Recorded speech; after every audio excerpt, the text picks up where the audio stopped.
সন্তানকে সর্বপ্রথম যে জ্ঞানটা দিবে সেটি হচ্ছে তাওহীদের জ্ঞান। বলুন আলহামদুলিল্লাহ।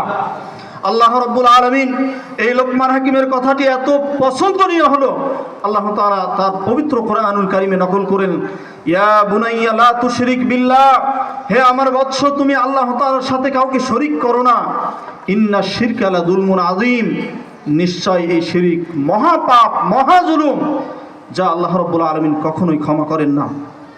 এজন্য আমরা দেখে আসছি সৃষ্টির সূচনা লগ্ন থেকে নিয়ে সন্তান আসার বা মানুষ ভূমিষ্ঠ হওয়ার একটা ধারাবাহিকতা পিতা মাতার মাধ্যমে।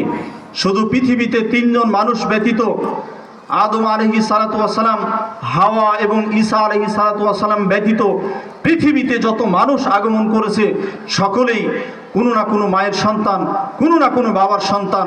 প্রিয় ভাইয়েরা, যদি আজকে আমরা দায়িত্ব পালন করতে না পারি তাহলেই অন্যান্য মানুষ যেভাবে সন্তান ভূমিষ্ঠ করলো, সন্তানের বাবা হলো, আমরাও ঠিক তেমনই হলাম। আজকে আমরা নিজেদেরকে আহলুল হাদিস দাবি করি, সালাফি মানহাজের অনুসারী দাবি করি, অথচ আমার ছেলে সন্ধ্যাবেলায় ওই যে আরেকজনের সাথে পাবজি খেলায় ব্যস্ত, যেই সন্তানটা আমার সন্তান, যেই সন্তানের সাথে বন্ধুত্ব তৈরি করেছে, সেই সন্তান দেখা যাচ্ছে ইসকনের সাথে সম্পৃক্ত। বলি নাউযুবিল্লাহ।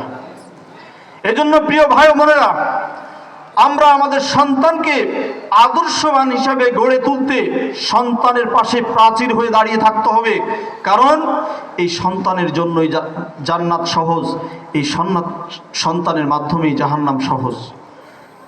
এজন্য আপনাদেরকে বলবো, প্রত্যেকটি সন্তান ফলো করে তার পিতামাতাকে।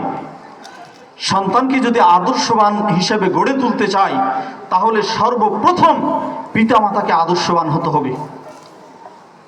আজকে অনেক পিতামাতা খুব চেষ্টা করছেন, ঘাম ঝরিয়ে পরিশ্রম করে সন্তানকে আদর্শবান হিসেবে গড়ে তুলতে, কিন্তু দেখা যাচ্ছে আমার সন্তানকে আমি বলছি, বাবা তুমি সালাত পড়ো, বাবা তুমি সত্য কথা বলো, কিন্তু আমরা যে নিজে করি না, আমরা সৎ পথে চলি না, আমরা সঠিক পথে চলি না, যার কারণে আমাদের সন্তানরা অভ্যস্ত হয়ে ওঠে না। তার জ্বলন্ত প্রমাণ দেখুন প্রিয় ভাইরা। আজকে যদি আপনি আপনার ছোট্ট বাচ্চার সামনে মোবাইল নিয়ে ব্যস্ত হন, অটোমেটিক আপনার সন্তান সে মোবাইলের দিকে ডাইভার্ট হবে, মোবাইলের দিকে আসক্ত হবে। কিন্তু দেখুন আমার প্রতিবেশীর ওই ভাইয়ের দিকে লক্ষ্য করুন, যে ভাই 5 ওয়াক্ত সালাত আদায় করে, যার ফ্যামিলিতে সকলে 5 ওয়াক্ত সালাত আদায় করে, অটোমেটিক তার সন্তানটা কোনো রকম হাঁটা শুরু করেছে তখন থেকেই সে এখনো জানে না জোহরে কয় রাকাত সালাত ফরজ, আসরে কয় রাকাত, মাগরিবে কয় রাকাত, অথচ সূরা নাই, কিছুই জানে না। নামাজ পড়তেছে কার উদ্দেশ্যে এটিও জানে না, অথচ তার ফ্যামিলির অন্যান্য সদস্যরা সালাত পড়তেছে, সে অভ্যস্ত হয়ে গেছে সালাতে।